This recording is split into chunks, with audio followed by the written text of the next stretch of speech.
if we're thinking upstream, it literally is a no news is good news situation.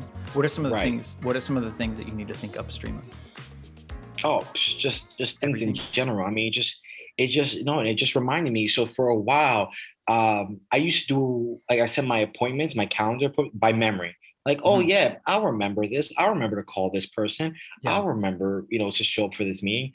But then about 5 minutes before, like, oh shit, then all of a sudden I'm scrambling. Yeah. And it was just pretty much the story of my life of how I'm scrambling last minute. The lie that I would tell myself is, oh no, I'm just better under pressure. And Yeah. I come alive. When the fact of the matter was that, the truth was anything that I produced or I showed up was half-assed. It wasn't as good Right. quality. Well, sometimes, and the whole thing is I think we start relying on that when we're. I've personally needed the downstream reactive thinking when I was younger because I was kind of afraid to do stuff, and so it was like easier. Like I just got to do it. I just get, and sometimes, yeah, it is the act of getting out of your head, but Mhm. then later, it's the act of you can plan it and you can do better. It's kind of like I remember being with bands and realizing that there's a time where every musician, all of their songs, every verse or every line of every verse always starts with the word it's, you're just like mad.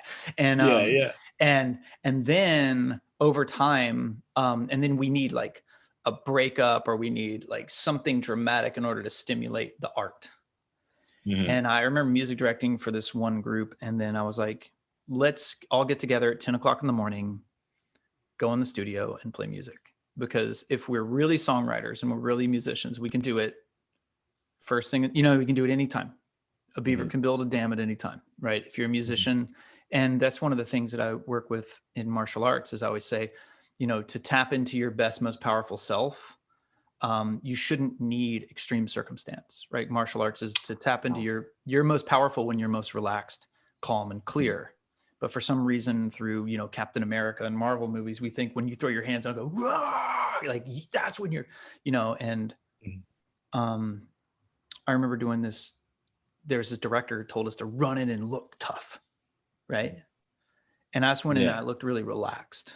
And he goes, "No, look tough." And I was like, "Oh, you've never really seen a badass. You've just seen superheroes. You've just seen Right. superheroes pretending to be tough because when we look at the screen, we only know, you have to exaggerate tough." Right. Yeah. Right. Right. So, No, all right, introduce yourself. hello, my name is Pablo J. Rosario. I am a men's dating and relationship coach. I'm stoked to talk to you. I've heard Uh, great things about you. And our last conversation was amazing. So we're on the same page and you're approaching it from relationships. What is your website? my website is pablojrosario.com. Okay. And where are you now? I'm currently in a little beach town in Mexico called Sayulita. It's about 45 minutes away from Puerto Vallarta. Mm. And all right. So are you down there teaching a workshop right now? No, I'm doing the digital nomad thing. But while I've been here, I've been making friends and talking to people and telling people what it is that I do. And that's actually what I'm thinking about doing. Just do something in town, something informal, Mhm. where I just talk to the guys there. And I actually have this great idea that was actually inspired from a picture that I saw on the internet. And it's essentially, I want to get a chair. Actually, I want to get two chairs, Mhm. sit the other one across from me, and have a sign that says, I will talk to anyone about anything. Oh, yeah, And yeah. just That's record it and see what happens. yeah. So okay, so you've been doing the situational mindfulness and it's funny because I sent it to you because we're approaching the same thing. Like so people think of self-defense as Mhm. this thing where it's an outsourcing, but really I approach it as you got to work on yourself. You got to work on the thing that you're putting out into the world because that's attracting whatever. So it could attract predators or it could attract the love of your life. And you're working on dating by, hey, work on yourself, become this. So yeah, could you talk a little bit about that? Yes, no, absolutely. One of the first things that I do whenever I meet someone, I ask them, "What are you looking for? What are you Mhm. looking for in a partner? What is that you want?" Then they list all these traits. I want them to be, adventurous, funny. I want them to be, open and ambition. Then I go, great. That's what you have to be. Yeah. And Get what you because want. I mean, exactly, because you attract, because there's a great quote that I got from a mentor of mine. And he said that you attract people at your same emotional maturity level. Mhm. And I agree with that in all aspects of life, that pretty much you attract that which you are. You're never going to get anything that you are not. In other words, is you're just going to attract exactly what you are. And the way I go about it is kind of a Mr. Miyagi way, where the guys think they are actually working on attracting their partner, but what they're actually doing is doing things to really develop themselves. Like, Mhm. for example, most recently, there's a group, I have my own little mastermind group with guys that I work with, and every month I give them a challenge. And the most recent challenge was the no challenge, where the objective was to get rejected or hear the word no 50 times in 1 month. Mhm. And essentially, the parameters were just go say, hey, can I have blank? Or can I blank? And the idea is that they think they were getting used to hearing no and be more Mhm. comfortable with rejection. But the truth of the matter is, they were really working on asking for what they want, being the Mhm. type of person that speaks up for their own wants and their own desires, and knowing that you're safe. And when you do that in life, you'll get what you want. And that not only applies to dating, that applies to business, to everything else in life. And so overall, the approach that I take is to essentially have them develop themselves so that way they can come and become reach the point of full authentic expression. Because I believe once you achieve that level, that's when you're at your most attractive. You don't where at that point you don't need any special lines, you don't need anything. Literally, when you get to that point, you can say hi and it's game on. It's funny you say that because I was at this. I used to host a lot of music nights, and I'd be on stage, Mhm. and these guys, they would this one guy, because people would always ask if I was like, because I did it a lot, so I was a little too, I'd say anything. But this one guy, when I went on stage one night, he goes, "You ever afraid you're gonna offend people about some of the things you say?" And I'm like, "No, actually, it's my filter. Like it's like because I'll just say things, and I'm like, look, you got to know where you're at. This ain't McDonald's." And so I would say things, and I was just very clear. I don't mean to hurt anyone, but it's like if you don't agree with it, you should take off. I mean, comedians do it. Like we all should lay out who we are, and it's kind of what you're saying. It's like you want to hear no as many times because I don't really want to be in a community that I'm not welcome in, or that I'm having to. How much of yourself are you putting down in order to be a part of something? And that's kind of the idea of like, I think I'm lonely. I'm never going to meet somebody. So I'm willing to, I always tell everyone, I don't care how lonely I am. You got 3 minutes to talk about your cat, and then I'm fucking out of there. You know what I mean? Like I'm not listening to your type 10 on how you think your cat thinks it's a human. Like, no, I'm not doing that. I'm not using Crest toothpaste, and I'm not, you know what I mean? There's just like certain things Yeah, that I'm just not doing. It's not that I'm picky, but it's like I have my preferences. So yeah, that's a cool exercise. How do they do on yeah. it? So, I mean, some guys have taken above and beyond. I mean, I have one person is he went to a store, asked to if he can have a mannequin to use as a jujitsu sparring partner. Okay. And funny enough, the store attendant told them no, and then he asked, "Well, can I have a discount?" Then that person said, "No, I'm sorry, we don't give handsome people good discounts." Actually, what the guys found out is actually hard to get a no. I Right. mean, like likely a good portion of the time, you're actually going to hear yes. And for a lot of these guys, one of the biggest takeaways was that the worst case scenario that they had in their head that they thought was going to happen when they asked someone for something, it never happened. Mhm. That actually quite the opposite happened, where people actually told them yes, and they really tried. They really went out of their way to ask for a no, and they would ask for outrageous thing. Hey, can I have this for free? Hey, can I have this mannequin? And they would hear sure or no, but I can give you this. And most recently, a client of mine, he asked something for free and he got a no, but the hostess said, "Listen, go to this place, tell them that I sent you, and they'll take care of you for free." Mhm. And so a whole new world opened up to them just by putting themselves out there and starting to ask for what they want. It's really amazing. I tell this to people all the time. Like it's and what I'm writing a lot on introverts because I'm a very introverted person, even though I think most performers are pretty introverted, and we perform because it gives us a barrier and a boundary and a sort of list of parameters of the ways we could be extroverted. And I've been performing professionally since I was like 13. And um, so I have to remind people, I remember being able to say this to people. It's like, if I tell you no, just know that's like one of the hardest things I've ever done. Like it's really hard. So I say like, so if you make me say no twice, I'm out.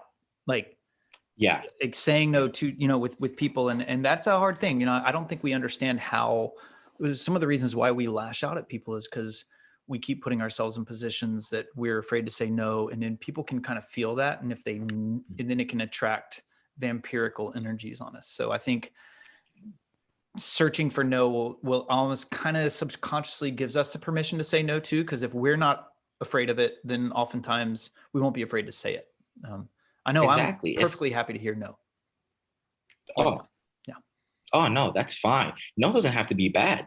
I Mm-hmm. mean, I like one of the biggest things is I took this, I went to a conference, it was a conference on sex, Okay. and it's run by this wonderful woman. Her name is Jaya. Mm-hmm. Fantastic material there. I highly recommend people look her up. But one thing that they talked about was, hearing no and consent and all that good stuff. And they even demonstrated it. And that is when it changed for me because they did a little demonstration. The person A said like, "Hey, would you be open to this?" And the person B said no. But they said it in a way that didn't kill the mood, that wasn't angry, that wasn't an attack or retaliation. Yeah. It simply was no, try something different, Yeah. or no, and that's what it is. It doesn't have to Mm-hmm. be something angry. So no, it's not something terrible. It doesn't Yeah. have to be. Yeah. It's just what we make of it. Mm-hmm. And so we shouldn't be afraid to say it or hear it. Yeah. And also, yeah, it's like hearing it is interesting because there are those places where it's kind of like when we, and not even in the consent world of, I mean, well, yes or no, consenting for sex, but just consenting to anything. I mean, I have to tell this people all the time, like, if you want something and I tell you no, but you keep pressuring me on the same thing, I always just say, look, if I say no after 2 times, you're either stupid, disrespectful, or a predator. Like, this is it. Yeah. You have an agenda. Yeah. But if someone tells you no, and then we have, and this is something that I have to work on too, is like not only saying no, but also kind of coming forth with I was working with some police officers and doing some mediation stuff. And it's about offering other ways we can contribute. Yeah, I don't want to Mhm. do that, but let's do this. I don't, Yeah. the way here's the way I describe it. You and we're going to go get tacos. I call you up and I'm like, I want tacos so bad. I'm so hungry for tacos. Do you want to go get tacos? Right. And then, and you say, sure. And then we get in and now we're driving and I'm a block from the taco place. I'm starving, but you're like, you know what? I don't want tacos. And I'm like, well, what do you want? And then most people are like, I don't know. Right. Mhm. And I'm starving. I picked you up for tacos. Sorry. If you don't have another option, we're going to get tacos. Right. But if you go, you know what? I'm not in the mood for tacos. Let's just go over here to this Chinese place. You know what I mean? Or something like that. And you Mhm. have something to follow it up with, Mhm. then, I'll probably, be there with you. Right. And then now we're in Yeah. a conversation. So, Yeah. that's because what it does Yeah. is it takes my desires and it kind of judos them, it's a little Aikido Yeah. almost. Yeah. Yeah. Yeah. And I love that. And I love that because one thing that I talk about, especially like in dating, is it's a concept to have awkward conversations Mm, that need to be had. mm. And a lot of people, when they have them, it's very me versus you, black or Right. white, yes or no. Hmm. And for me, one of the more important things for me is connection. That's Yeah. one of my core values. That's how I operate. And so instead of seeing it as me versus you, the way I like to see it is me and you. In that it's not my reality or your reality, my want or your want. Is okay, how can your reality and my reality coexist? So let's say we were getting at tacos, and let's say you were gun ho, like you've been thinking about these tacos all day, but you know what? I'm just, I just don't like tacos, just not my thing. Hmm. Hmm. We could do like, you know what? Uh, I can go, hey, and this is the actual technique. It's essentially when you ask people, when you offer your thoughts, your alternative, and then you ask them, What are your thoughts on that? Yeah. Yeah. Because now they are involved in the Mhm. conversation, and now it becomes a collaborative effort. And so I would ask you, okay, you know what? I want Chinese. What if we stop through the drive-through, get Chinese, and then we can go to the parking lot? You can eat your tacos. What do you think about that? Yeah. There's And it boom. there's also that other way when you're dealing with like high powered people that are above status on you. You could also be Mhm, like, you know, hey, I don't want tacos, but you know this area. How's that Chinese place over there? I haven't had Chinese in a while, you know? And then next thing you mhm, know, they can be like, well, it's pretty good, you know, and then next thing, or no, this I know a better place, you know, and it's you're kind of getting into that place. So it's some of those things of how to get in there because it's funny you're talking about this because it is such a beautiful thing of like if you find people that you genuinely care about and you do connect mhm, with them. um, One of the reasons why I avoid relationships, not avoid, but I'm just not really in them, is because I've experienced the level of conversation that you have to have in order to keep mhm, it functional, productive, and loving, mhm, right? mhm, And I don't really have space for that because I'm always doing this and I'm always holding a lot of space for a lot of people, right? And it's interesting because there's a part of me that sometimes you'll be like, "Am I avoiding it?" But I'm like, "Yeah, I just don't have the energy for it," right? And mhm, but by knowing that, it's funny. It's made my relationships with people much better. Like there's people mhm, in my life that I used to have to keep boundaries around. So because there are people that you're romantically interested in, right? But you're mhm. like, I don't have time, space, or whatever. So I Right. would keep boundaries around them because I didn't like that awkwardness. But then Mm, later, once I was able to just be like, look, there's a lot of conversations that you have to have in order to be a good partner. And I just don't really feel like having those. So we're just friends, and for some reason, just by having that awkward conversation, mhm. it's really opened up my relationship with these people. Like I feel closer to them. I feel more connected. And as much as I hate all those conversations, I always feel so much better after them. So it's Yeah, good no, you're and doing I'm so glad you said that. No, that's fantastic because that's not necessarily a bad thing. I mean, if you don't, just the fact that you're open and honest, like, listen, I don't want to have those conversations. that. Mhm. That level of honesty, it opens up the floodgates for a better connection to have than you either avoiding or maybe faking your way through those conversations. Mhm. I mean, if you just go straight up and honest, like, hey, listen, I'm not into this. I don't have the space for this, that, the other. That at the end of the day fosters a much better connection than people realize. Yeah. So if you're like, you know what, I don't have to go to this conversation, so let's be friends. That type of honesty, people respect that and go, you know what, I see where you stand. I respect that. You know what? Mhm. Then boom, now we can relate. Yeah. Okay. So let's get into your big three. We've already talked about this, but you have a good one. So yeah. So Yes. what are your big three? So my big three are psychology, magic, and Batman. Love it. All right. Yes. We're just gonna breeze over psychology because go. What do you love Yeah. about psychology? All right. So the fascinating thing about psychology is, like I said, connection is one of my driving values. It's Mhm. very important to me. That's one of the things that give my life its spice, its substance. And I always found that if you can figure out how people think, you can connect with them, influence them, and actually inspire them to actually be the best version of themselves. And you can achieve this higher level of connection when you understand people. It's kind of hard for me to get angry at people because I understand them. Right. So yeah, like I understand the mindset, the beliefs that led to what they're doing. So it's kind of hard for me to get mad. But so that's the down part. But besides that, I mean, I find it fascinating just how just like a thought or the way something's said can have this ripple effect of how someone's influenced.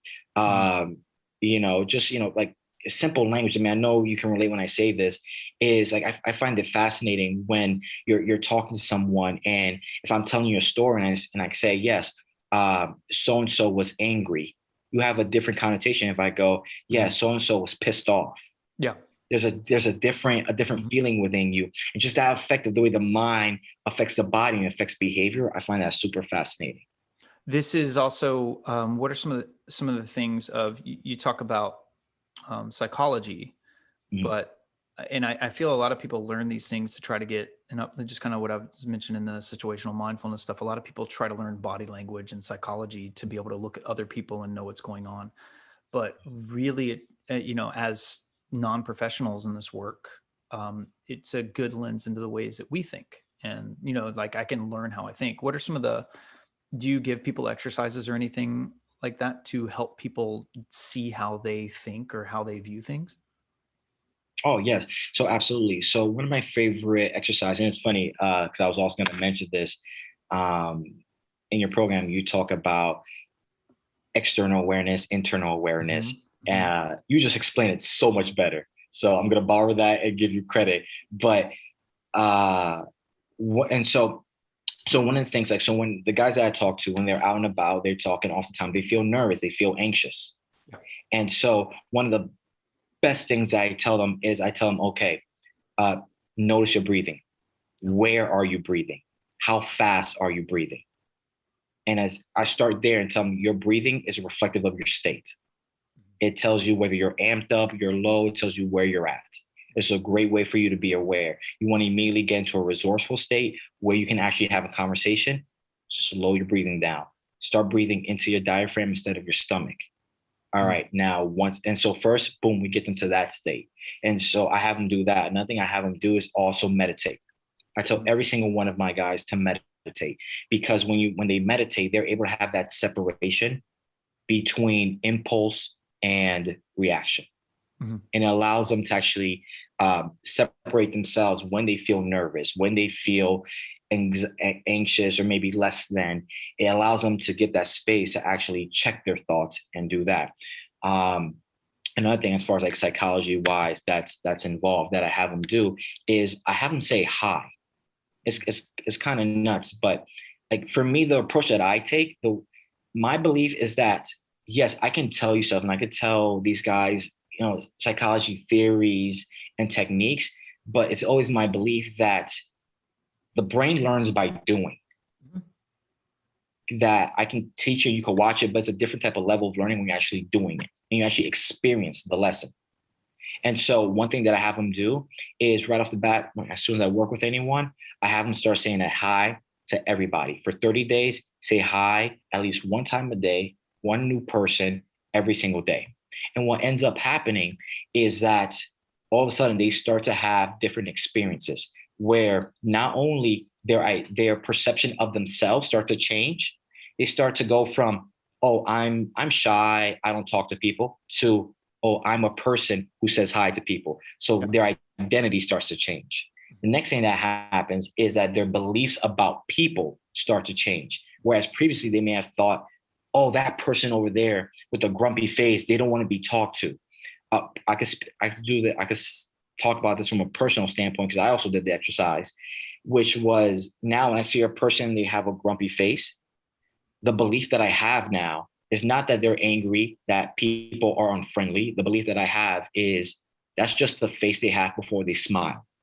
Yeah. And that's just the face they have before they smile. And that belief completely changes the way I see the world, the way they see the world, and the way they operate within the world. So the approach that I take is a combination of essentially taking, techniques and give them real world applications for them to learn and experience it. It's funny because someone's telling me the other day how pissed off they get, when men say to women, "Hey, smile," and Mhm. and I was asking one of my friends, someone said that to him, and I'm like, "How many times has that been said to you?" And she's like, "Someone just said it to me the other day." I'm like, "That's been said to me at least 10 times, minimum 10 times, because of these eyebrows. I'm always like intense, right? And Uh, people come up to me all the time, old people, young people, men, women, it doesn't matter. Like, hey, smile, smile. And I don't take offense of it. I'm just like, you guys, I got a resting bitch face. That's how it works. And that's what it is. Doesn't mean I'm happy, sad, but yeah, I mean, I always looked at it as you're an asshole. I never looked at it as like, you're an asshole trying to control me. I looked at it as this is what I'm actually putting out. mhm. I take it as feedback. And Yes. so when I'm walking through the world, and because there's an energy that they call in the kind of situational awareness world, and it can actually attract negative energy towards you. They call it the urban scowl, and it's like you're Mm, walking through, and you're like, I just put my head down, I shoulders up, and I walk, and I just, and so many people have told me this is how I walk through, when I'm going through a bad part of town. I just head down and I just look and, no one messes with me. And you're like, okay, cool. Yeah, right on. But no, 9 times out of 10, probably not messing with you because you don't look rich and you don't look like you have anything. You know what I mean? It's like, and thank goodness, but that you're not, if you want to meet people, you might want to take that off. Mhm. And Yeah, I've been yeah, told a yeah. lot, hey, smile. You have no idea. Oh my God. I've heard it sometimes more than once in a day. Some people, yeah. I mean, no, I for some reason, like when I get into deep thought, I apparently look, I'm having like the worst day, but I'm loving it. I'm loving it. Uh, And I've gone through these days too, where I'm like really happy. And mhm. I remember this one time where, it's like, I thought I was like falling in love, and it's like, and I just stayed in bed all day, like just thinking. And I was like, I act like a depressed person when I'm really happy. So I'm like, Oh, wow. yeah, I don't get up and do shit. I'm just like in bed all day. Yeah. So it's kind of weird. All right. What's your next one? So we got psychology, So psychology. and you So got the next one, it is magic. magic. Magic. And funny, before we hopped on, I was actually watching a magic video. Okay. Okay. I really was. I didn't watch the And Rubik's Cube magic thing yet. I know better. I told you about the hole I'll get into, but I'll watch it when we get off of this.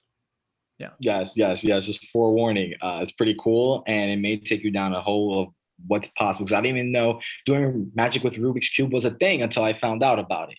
Okay. But no, I just remember being really young, and those specials that you would watch on TV. I don't know if you remember the guy with the mask who would reveal all the magic tricks of all the magicians Oh, back in the day. But I can remember, yeah, and I can remember just watching that, just being fascinated with magic. But the real fascination, um, for me with magic, it really comes from the experience that you can give to people. mm, I mean, I'm fascinated with the art behind it, the sleight of hand, and there's a little bit of psychology aspect behind it as well, where you yeah. think your eyes are seeing something, but they're really not.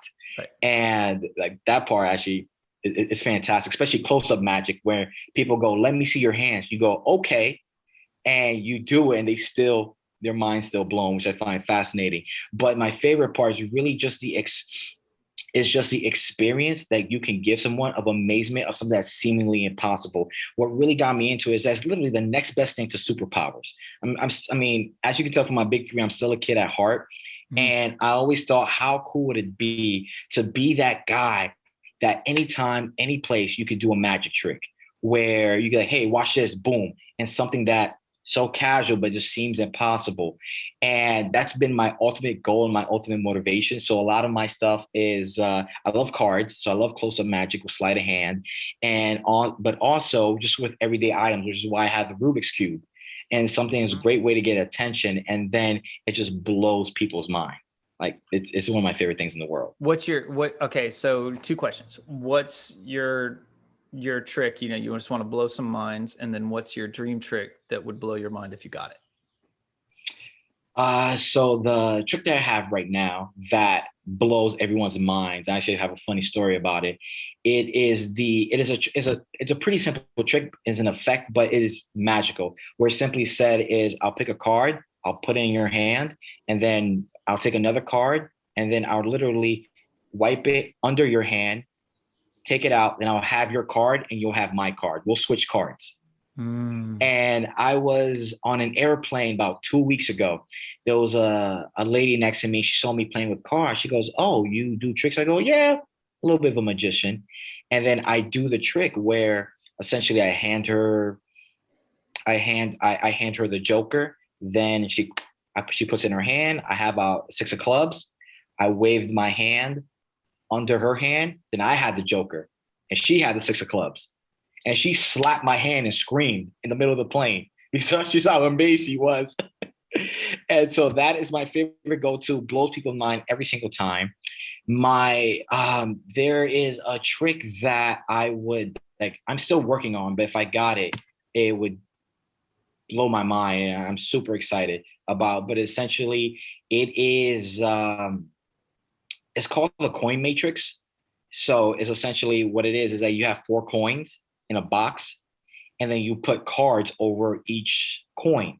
And essentially, you're lifting up different sets of cards, and the coin keeps jumping from one end to the other. Oh, I've seen that. I've seen that one. Yes. Yeah, yeah, and that one just seems amazing to me. So that Yeah. one I'm working on. If I can get that, I'd be so excited.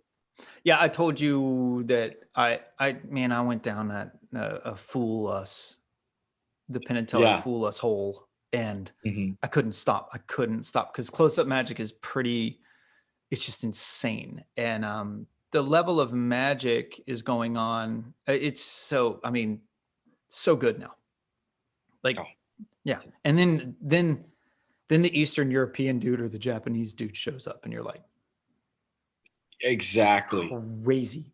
Like, and Exactly. the discipline is there. I mean, it's so, yeah. And talk about a great way to meet people. I mean, come on. Like, how many people have you met just doing magic? Oh no, I'm friends with nearly every Yeah. restaurant here in town because I walk around with my cards and my Rubik's Yeah. cube, and every time I come in, do you have another one? Do you have another one? Yeah. Yeah. Yeah. Sure. Yeah. Yeah. Yeah. Uh-huh. See, that's really cool. And that's something that you can also do. Like, so how often do you practice that? Every day. Every day. Nice. Yes. And cards and Rubik's Cube. Yes. So yeah, cards. Yeah, mainly cards, but yes, cards and Rubik's cube every day. It's funny. Like my girlfriend, she laughs at me because as we're walking, I'm holding her hand with one hand, and my other hand, I'm doing something with cards. How long you been doing this? Yes. So I've been doing it on and off, uh, since I was super young, maybe 12, but I started seriously getting back into it within the last year after the pandemic. Okay. It was a Yeah. way to pass the time. And so I started taking it seriously. And I saw a couple Netflix show that re-inspired the love within me. Yeah. And, it just always takes me back. I remember being younger and asking my mom, hey, mom, can I have $20 to buy this magic thing? And she would Mhm. go, like, why? But as a smart kid, I go, mom, it could be worse. I could be asking to buy drugs. Yeah. All right, this is magic. And she's like, Yeah. okay, you got a point. And then she would give me money and I'd go learn the magic tricks. What okay, so let's let's get into this Batman thing. Yes. Okay. Sell me on I'm not a comic book guy. Okay. Okay. And so I actually like it when people I I want you to sell me on Batman. And because I told you a long time ago, I wrote a thing called What I Learned from Superhero Movies. And so I learned there's nothing if you have a trust fund and a chip on your shoulder, there's nothing you can accomplish. The other one is if yeah, people considered 9/11 really bad, but like all superhero movies, like if someone kidnaps your girlfriend, you're totally allowed to create a disaster 5 times out of 9/11. That's a good You know what I mean? point. Like it's like I didn't think about every superhero that. movie. I'm like, dude, you just destroyed a whole city because some dude kidnapped your girlfriend. She's just in community college, man. Just like, I mean, I know it sucks that no one wants anyone to get hurt, but I really think you killed a lot of people right now. I just, there's a train derailing and buildings are falling, and you just opened up a portal to another dimension, all because someone kidnapped your stupid girlfriend. And so there's that one. And then, and I really related to the Incredible Hulk. But Oh, why is that? because when I was a child, I had uncontrollable rage, and all I wanted to do was roam the earth alone. And Mm. if you made me angry, I wanted to beat the crap out of everything you owned. And I remember there would be days where my mom and dad were not allowed to call me Matt. They had to call me the Incredible Hulk, like straight up. And if you didn't believe that I was the Incredible Hulk, I would gladly harm myself trying to prove it. What an So awesome kid. yeah, I was just like a bundle of like garbage rage. So that was me. That's why martial arts is really good for a guy like me because it gets it all out, and now I don't have that rage. Yeah. Um, Yeah. so yeah, so sell me what do I need to know about Batman? Why do you love him so much? Okay, here we go. All right. So, where to start? Where to start? All right. So, first, let's talk about this. All right. Out of all these superheroes in the superhero universe, okay, he is the only one that is the most feared, the most known, the most formidable. All, he's on the upper echelon, on the pantheon of superheroes, yet, he's the only one without powers. that says a lot about him. And that was also makes him relatable. That it doesn't matter who you're going against and anything like that. Is that even though that you're human, what can make you godlike and unstoppable is will, determination, and also a you gotta be a little crazy. But this is why I love him. Let me get into him a little bit more. Is here's the other thing that I love about him is that this, in addition to all that, Batman's not a good guy. Right. That's a big misconception that He's Batman pissed. is a good. Yeah, he's not a good guy. He's a bad guy. He just beats up like his victims, so to speak, are not citizens of Gotham. They are bad guys. They are villains. He doesn't abide by the rules of reality. He abides by his own, and because of that, that's what makes him great. And it makes him great because, like any great person, you take any great person in any genre, sports, music, yes, they're seen as crazy. They're seen as with anger issues. They see as hard to work with.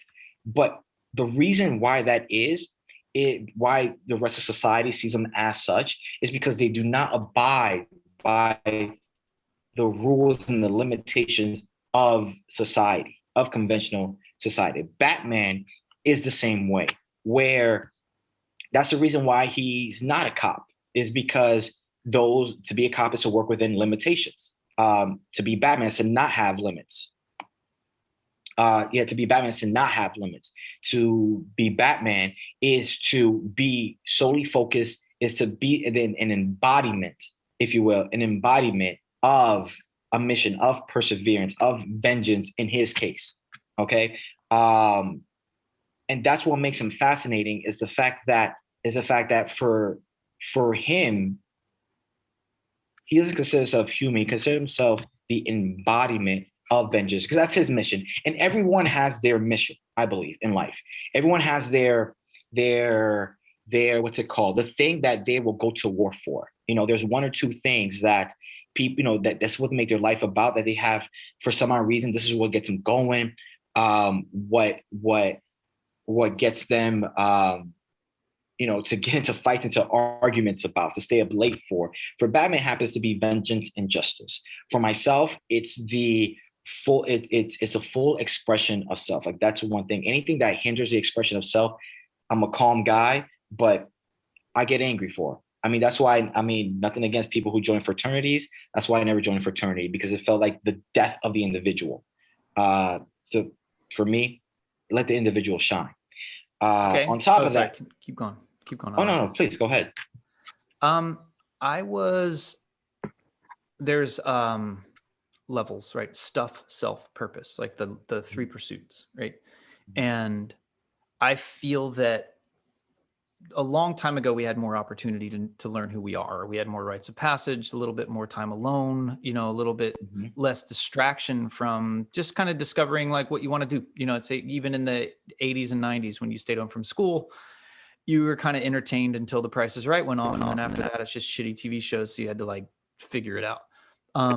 So there's that. And now it's like you just have anything you want all the time, and so we don't have enough opportunity to discover who we are. And martial arts is competition. They say it's the path to self-discovery. Then when you know who you are, then when you move into a group, you're not using the group to give you identity. You're actually bringing your identity to the group. So the group is expanding. Mm-hmm. But if, it's, and in relationships, I don't know if you know the comedian Sinbad, but I just feel that I should be quoting the great Sinbad, because who's ever done that on one of these? But it was, he said, one and one, no, two becoming one, that's subtraction. and I love that, because I was like, get it, Sinbad. That's awesome. Right. So yeah. So a team, I'm not a team sport. You want to see me run, put me on a team. I'm out. I don't like group activities. But now that I know who I am, I can be a valuable member of a team now. But I've watched people try to use the team to give them identity, and then what happens when college is over? Then what? Then Yeah, who are you? exactly. So yeah, I'm Then with you. Yeah. So, it's okay. interesting you brought that So up. there's Just that. There's the sense yeah, of side self. note. Yeah.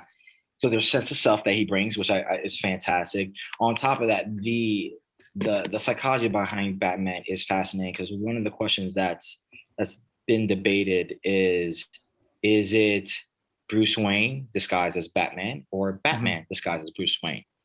There was actually a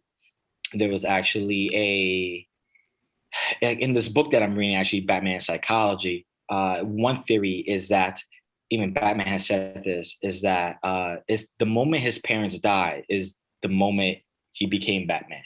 He stopped Mhm. being Bruce Wayne, he became Batman. And just just to think about that, I mean, how life events can alter our identity, Mhm. and also especially in the direction in which it can alter our identity. I mean, a lot of the villains, like the Joker, for example, I find him fascinating too. But um, it's what there's a famous comic called The Killing Joke, and in it, it kind of talks about the Joker's history. But one of the main takeaways about it is that one bad day, all it takes is one bad day. Yeah. All it takes is one bad day to push somebody over the edge, to crack them, and all of a sudden their world comes down and they're somebody completely different. Right. And yeah, what I found interesting between those two characters is that each of them had their bad day, but they went a different direction. Whereas Joker went in terms of chaos, Batman went in terms of order and justice. Right. And so I found also fascinating because when I was 10 years old and I had my first heartbreak. And I was on the playground. I had a little girlfriend. I was 10 years old. Her friend came and tapped me on the shoulder and said, "Hey, so she's going to go out with someone else for like 2 weeks. And if she doesn't like him, she'll come back with you." And as a 10-year-old, I was heartbroken. I mean, on the outside, I played it cool. I said, whatever, I don't care. She can do what she wants. I don't care. But Matt, I was heartbroken. I felt like a consolation prize. I felt second place. And I remember walking home and they were in front of me. And I kept thinking, what does he have that I don't? Why is he better than me? And then I'll never forget that day. That was the day I told myself, never again. I'm never again going to be second place to anybody. Never again. And that's what dove me into learning about dating and relationships. But I find out, looking back, that was a gift, kind of like Batman, because the alternative, I could have gone down a road of just self-destruction. I'm not good enough. Women are terrible. Dating sucks. Other men are competitors. Whereas the meaning that I ended up making about it was, you know what? I'm just going to get better. I'm gonna get better so this doesn't happen again. And the same thing happened with Batman, where he had an event and he literally transformed himself. He is the like one of the epitomes of the growth of mindset, where he literally transformed himself into the thing that he wanted to be, that he needed to be in order to accomplish his mission. Same thing I did with myself, where through years I literally like a mad scientist transformed myself into the version. And by the way, this is a longer story, but I ended up transforming myself into the version where it doesn't happen again. I would I would watch British actors and the way they spoke for their cadence to improve the way that I spoke. I watched James Bond movies, and I got so into detail about even the body language that I can even explain how to make eye contact. And I'm sure, I'm preaching to the choir here, man. Obviously, like with eye contact, if I'm looking at you this way, it's a different than when I slightly tilt my head down Totally. as a or tilt my head up. Mhm. And I went into that detail and transformed myself and essentially designed myself. And it actually reminds me, I guess to sum it up, it reminds me of a quote from Jay-Z from one of his songs. And the song is called A Dream. And in it, the line goes, Hove, remind yourself, nobody's built like you design yourself. Mhm. And I saw that in Batman and saw in myself, where you can literally design yourself into the person you want to become.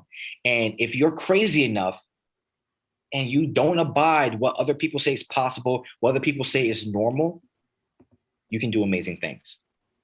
And that's why I love Batman. So what are the things you don't like about Batman? Oh man. So the fact that he gets too, what's it called, tunnel vision, and Mm, he's not exactly a people person, mm, where he doesn't exactly have the best relationships because it's all about the mission, all about what he's yeah. doing. It doesn't incorporate like the people factor, and like that people have feelings, and that other people's need to be considered. For him, it's, if you're not part of this, I don't care about you, and I don't care what you think. So he often isolates himself. This So is that's this is one. what I look at with uh the a lot of the tech industry, because Mm, it's so intense and it's so encompassing, and so they just get fixated in their mission, and mhm, they forget that there's actual people that need to live, right? But we'll get so wrapped up in just like, yeah, but we got to make this thing and it's gonna, solve a problem, and we're gonna do this, and and there is, once we get that tunnel vision, we oftentimes forget that, like, maybe the problem you're trying to solve is a problem that you created. mm, Sometimes, what was it, we have our buddy Shane in here that, he worked under this guy Lu Ming, and he would say sometimes compromise doesn't include you, right? mm. And What a quote. yeah, yeah, Mhm, yeah. I mean, but it's true. I mean, maybe, like, and that's a big thing in love, right? It's like, maybe the best way to love someone is to get out of their way. It's like, you know what? Yes, I agree with that. I mhm, agree with that. Sometimes, sometimes a person's happiness means not being with you. mhm. So, all right, I'm gonna drag you, in honor of Batman. I'm gonna drag you into my world. I'm gonna talk to you about my big three, just real quick though. This is Yeah. this is a lightning round. What kind of Yeah. music you like? I'm music, movement, and food. So I'm just gonna say, what kind of music you like? Mhm. Oh, me? Yeah, what kind of music you Oh, like? music. Okay. Yeah. Wow. So I like all kinds of music. My Apple iTunes is full of a whole bunch of music. But I like a good a genre of music that essentially is good vibes. Pretty Hmm. much whether it's country, hip hop, Spanish, whether it's rock, as long as it promotes a good energy and you could dance to it. That's my criteria. Yeah. Is there any band that, when it comes on, like, or anyone, any group or anything that you really followed a lot of their stuff, like someone that really, like if they were playing, you'd be like, we gotta go to this, see these guys. Is there? Adele.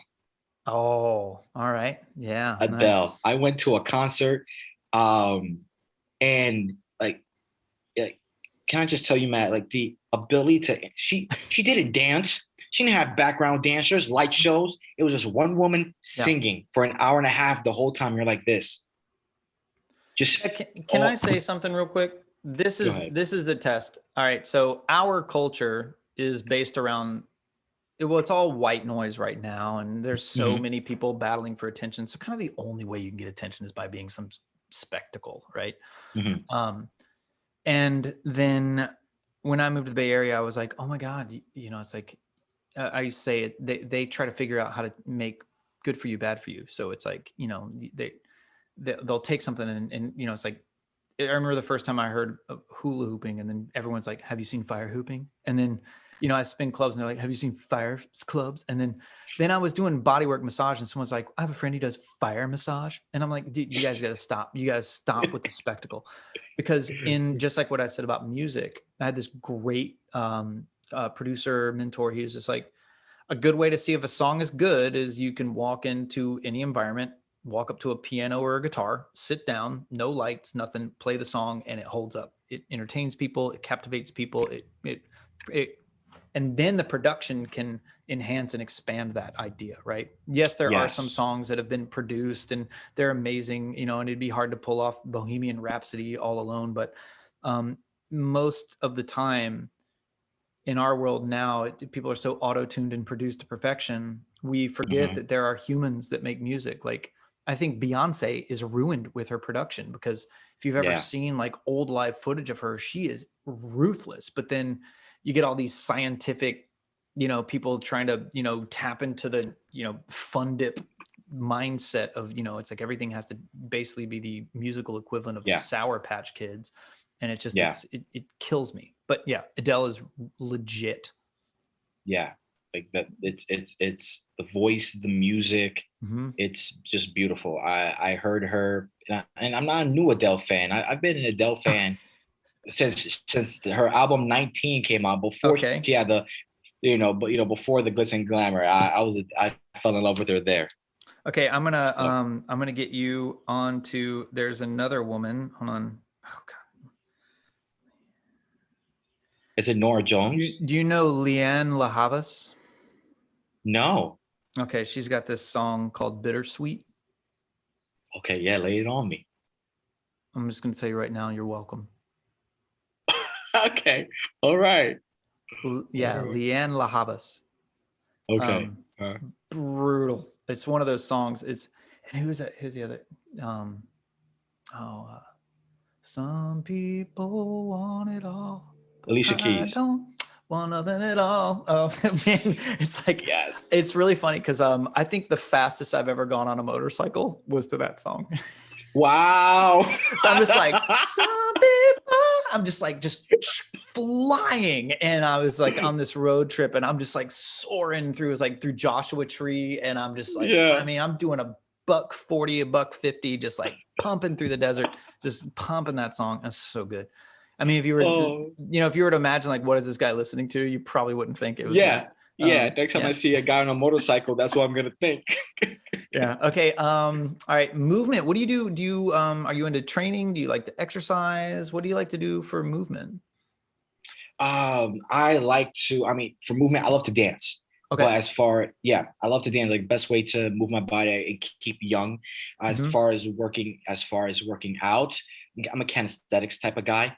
Yeah. Yeah. At Yeah. home, good old fashioned, do the push ups, sit up like on a Yeah. bar, go do the pull ups. I'm a good old, that's Yeah. me. Yeah. Squats. Yeah. Keep it simple. Yeah, you should I think you have access to the five elements. I basically just take push up, sit up, squat, turn it into an entire practice that you could devote your entire life to and probably never get bored and get everything you need out of it. Because That's what I love. that's what I think magic is. There's a reason why, I mean, I think we collect too many different things as opposed to collecting new ways to look at the things we already have. Right. Um, That's good. Yeah. there's something beautiful. David Byrne from Talking Heads, he did this movie and he stands in front of this building and he goes, it's a multi-purpose design. It's a box, and there's nothing like a box, like, because really it's the work you do in the box and it's the things you do with the box. You just want a good box. And so I think that's Yeah. important. And so push up, sit up, squat, pull up. I mean, magic. Yeah. All Good right. old fashioned. Okay. When I say food, it doesn't have to be a kind of food, doesn't have to be a restaurant. Just when I say food, what comes to your mind? Way to connect with people and experience. Social. That's a good Yes, one. that's what food is to me. I've had plenty of people in the past try to get me to cook, Hmm. but I'm not a big fan of cooking only because it's by myself. I grew up because my family's from Dominican Republic, so food was a way to show love. So the way Yep. I've come to know food, it's a way to break bread and to bond with people, to connect with people. So Hmm. when you say food, that's what I think about. Having a nice meal with good people, that's a great experience. That's what life is about. It's funny you say this because I'm a very intense martial artist, and the reason why I choose music, movement, and food is because I feel that there's not one culture that you can't really get into the essence of it without, like, no matter who you are, no matter where you are. I don't even know your language. If I go there and I play music with you or we share music, we're in. We can move together. We're all together right now in music. And the other thing is I learn about the intention, the emotional intention of your culture through movement. If we dance or work out or just now we're free and we're hanging out, right? Take a walk, whatever, we're good. And then the food tells me so much about, and then we're sharing something together. And I mean, I even, that's what I studied in college. I have a culinary degree and all this other stuff. So I was a chef for a while. So I agree with you. There's something very special about going to a place and eaing and Yeah. making music with people. It Yeah, connects us and all. I'm glad you said that because I was actually going to ask, because I have this theory that people, like with people's big three, there's usually an underlying theme. Yeah. There's usually an underlying theme, and that theme is under the surface because you can be, like you just mentioned. you could be doing something. For example, we could be working out together. However, what's happening under the surface, I'm getting to know you and your culture. Mhm. And I'm sure, especially as a fight, I have friends who are fighter. It's literally a conversation when you're Yeah. going back and forth with Yeah. someone.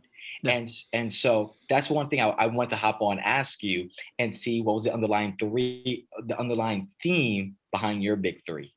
Well, my underlying theme is connection because I've always felt very disconnected from people because I have a you got to realize like I've been on my own and in a pretty intense world for a very long time. So to not get too deep into like we traveled a lot, like 10, 12 elementary schools and then so you always feel like a kind of the outcast. It's like whatever, who cares about the bullying and all that stuff. But then whenever you get there, you need to know how to connect with people and make friends fast, right? And then the next thing is then I started getting into weird esoteric things and I was in the drug scene at a very young age, like 11, 12, 13, around a lot of like, I was like a boy among men. And what I realized was I just felt unsafe. So I realized like I needed ways to connect to people because when you're a little kid, you can't really protect yourself. You need a community, right? Mhm, So even though like, and I would go off and I would try to talk about like martial arts or yoga or something, and everyone is like, you're weird. And then when I sobered up, next thing you know, I'm 13, I'm sober, and then everyone else gets into high school and they're, doing their coke and drinking and all that stuff. So now I'm still the odd man out. So I had to figure mhm, out a way. I always felt isolated, right? Because and I don't care, I'm fine being a loner, but I do need some way to love people, right? mhm, And 9 times out of 10, I realized like you didn't want to do what I really wanted to do. You didn't want to go into a place and like spar and stuff, but I guarantee you music and I guarantee you food and why not do these things that connect us. And then and someone that doesn't know how to cook is, you do know that's what keeps you alive, right? mhm. Like, so if you Yeah, don't know how to cook, you literally are missing the point of being alive. So mhm, that's what I realized, that like no matter what, we can always connect around music, movement, and food, no matter where we are, and no matter how weird I get, we can always meet there, right? No matter like, yeah, so I have my little snowflake weird special things that's going to turn everyone off. yeah, So I can keep those to myself now. Again, that's my identity. And then when we're eating, then you could be like, hey, I hear you're into some weird, yeah, now we're sharing, right? But until we yeah, connect, you yeah. don't need to know that I'm in here doing kegels. You know what I mean? You don't need to know that shit. You know what I mean? And Yeah, yeah. yeah. So what about you? What is your underlying thing? Underlying tone of my big three is connection, just like you. Yeah. I became fascinated with psychology so I could understand myself, understand others, and connect better. uh, Magic is because it's a way to connect people. It's a way to provide joy and unite people in wonder, no matter who you are. I mean, like I said, I walk around with a Rubik's cube. I'm friends with everyone. Everyone wants to know me, Yeah. Yeah. and I love Batman because of uh, mainly because he doesn't abide by the rules of reality of what you should do and what you shouldn't do. For me, in my mind, all these ideas of what you should do and what you shouldn't do divide us. They cause us to hide in our shell, not be ourselves, to interact with people in a certain way. You make up your own rules to life, and the rules that I make up, they serve the purpose of connection. One of the things that I noticed about yours too is it's around, and this is very similar to mine, is like you give what you want. And all I want from people is to hold space to joyfully, because the hardest thing for me is to communicate things that might be uncomfortable for me. So I just keep to myself. Mhm. So I've always wanted to just give that open space. So like, with the Batman, with the magic, it's these things that you're bringing joy around this really unique kind of thing that you're doing, and you want to share that.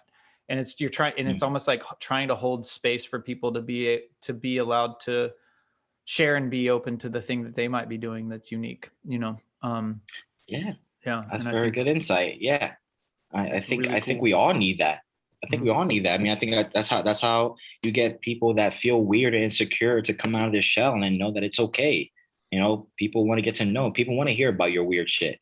Well, So, also it's like, I have this, I say it almost every time. Sting was right? It's like, the, the whole concept is, in his song Message in a Bottle, he's like, I'm sending out this SOS. I feel alone. I feel, it's like uh, but then he's like, a million other bottles have washed up on the shore. And then he has this line, he says, it seems I'm not alone at being alone. Right.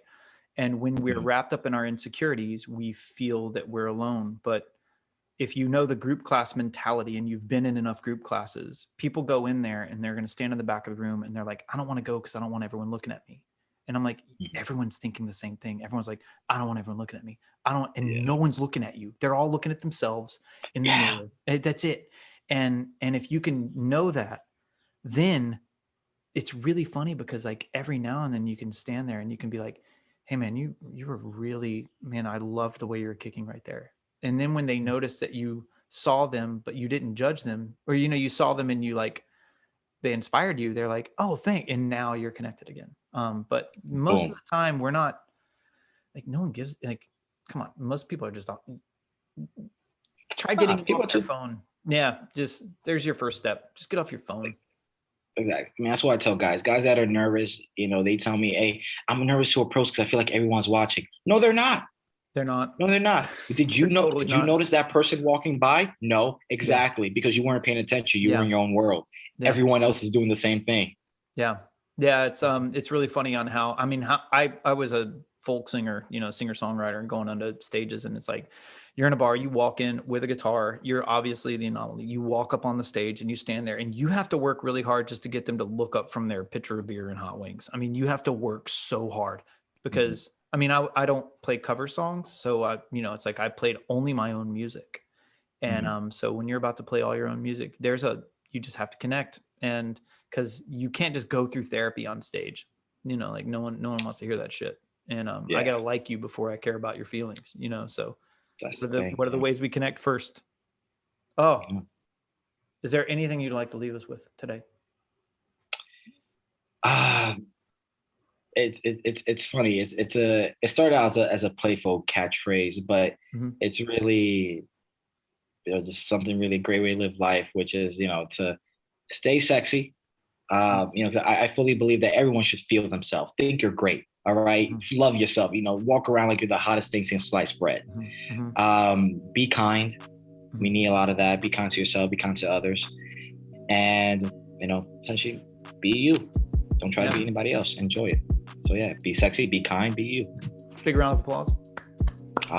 Thank you, thank you, thank you. This has been an honor. Thank Oh you so man, much. that was great. That was a big three, and oh man, that was Pablo Rosario, and yeah, look them up, take courses, and I always do my little catchphrase: show up, do the work, or it's all BS anyway. It's total Yes, BS. love it, love it.